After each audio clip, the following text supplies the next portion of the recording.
Assalamualaikum warahmatullahi wabarakatuh. Selamat pagi untuk anak-anakku kelas 8. Salam sehat dan semoga tetap semangat dalam belajar. Untuk pembelajaran hari ini akan melanjutkan dari materi pembelajaran kemarin yang telah Ibu sampaikan, yaitu berkaitan dengan tekanan. Nah, untuk hari ini akan berlanjut pada materi yang pertama berkaitan dengan tekanan hidrostatis. Apa sih yang dimaksud dengan tekanan hidrostatis? Kalau kita melihat dari kata-katanya ya, dalam judul itu terdapat hidrostatis. Jadi hidro di sini berkaitan dengan air, sedangkan statis di sini dalam keadaan diam. Tekanan hidrostatis adalah tekanan dalam zat cair yang disebabkan oleh berat zat cair itu sendiri. Nah, secara matematis atau perumusan bahwa tekanan hidrostatis itu dapat ditulis dengan pH sama dengan Rho dikalikan G dikalikan dengan H. Nah,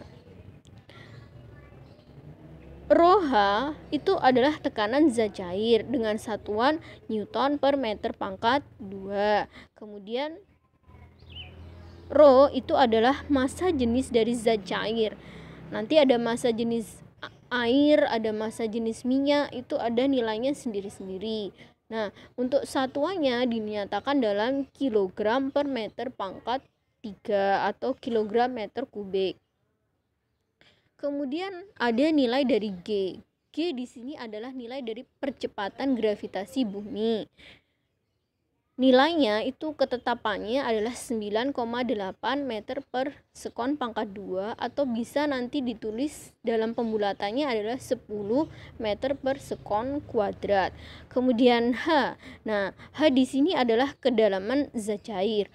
Perlu diingat bahwa untuk mengukur kedalaman itu diukur dari permukaan air bagian atas menuju ke dasar. Jadi kalau mengukur kedalaman diukur dari atas menuju ke dalam. Nah, selanjutnya yang B, kita akan belajar mengenai bejana berhubungan. Jadi bejana di sini itu adalah suatu wadah. Nah, kita lihat di gambar. Nah, ada berbagai macam bentuk dari wadahnya.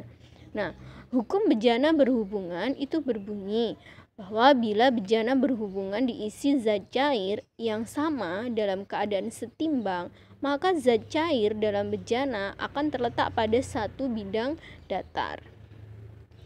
Hukum bejana berhubungan tidak berlaku apabila pertama, tekanan di atas bejana tidak sama. Misalnya ada salah satu wadah yang dalam keadaan tertutup. Jadi yang satu terbuka, kemudian yang satunya tertutup. Nah, itu tidak berlaku hubungan bejana. Kemudian yang kedua, diisi dua macam zat cair yang berbeda. Misalnya diisi air dengan minyak. Nah, itu tidak berlaku hubungan bejana. Jadi harus sendiri. Kalau air ya diisi dengan air, kemudian kalau minyak ya harus diisi dengan minyak. Kemudian bejana berhubungan tidak akan berlaku apabila digoyangkan wadahnya. Jadi apabila terjadi goncangan, maka tidak berlaku hukum bejana berhubungan. Kemudian hukum bejana berhubungan tidak akan berlaku jika salah satu bejana ini dalam keadaan kapiler. Jadi ada suatu kebocoran. Kemudian hukum Pascal ya. Kalian kemarin kan sudah Ibu beri materi ya bahwa kok bisa sih ya di tempat cuci mobil itu mobil bisa diangkat. Nah, jadi untuk mengangkat mobil tersebut itu ternyata menggunakan suatu alat namanya pompa hidrolik. Nah, pompa hidrolik ini dia menggunakan hukum Pascal ya. Nah, hukum Pascal ini menjelaskan bahwa gaya yang bekerja pada suatu zat cair dalam ruang tertutup, tekanannya akan diteruskan oleh zat cair tersebut ke segala arah dengan nilai tekanan sama besarnya. Secara perumusan dinyatakan bahwa F1 per A1 sama dengan F2 per A2. Dengan F1 itu adalah gaya yang bekerja pada penghisap 1, Kemudian F2 adalah gaya yang bekerja pada penghisap 2. Kemudian A1 itu adalah luas penampang pada penghisap 1. Kemudian A2 itu adalah luas penampang pada penghisap 2. Nah, penerapan hukum Pascal ini bisa untuk dongkrak hidrolik, kemudian jembatan angkat, ataupun pompa hidrolik.